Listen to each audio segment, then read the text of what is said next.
Hello everyone. Let us we will see some sheet metal working operations. Uh, so there are different operations such as shearing, blanking, punching, then piercing, trimming, notching, perforating, lancing, squeezing.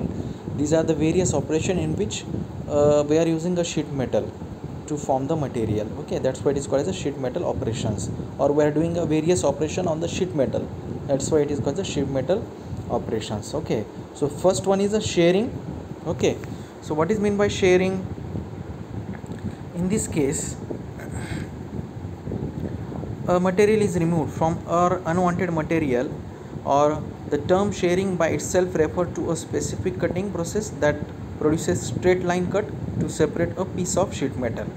Okay, most commonly shearing is used to cut a sheet parallel to an existing edge, which is held square, but angle cut can be made as well in this case. Okay, so in short, in case of shearing, we are removing a unwanted material from the existing material.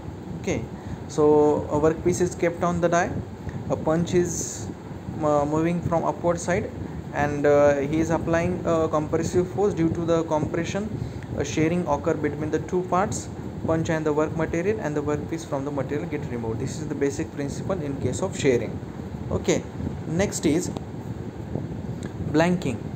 So if we want to create a blank, okay, from the sheet metal, that can be possible with the help of blanking operation.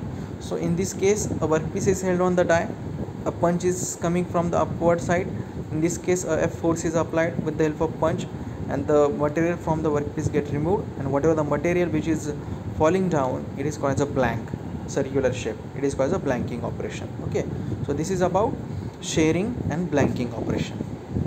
So thank you.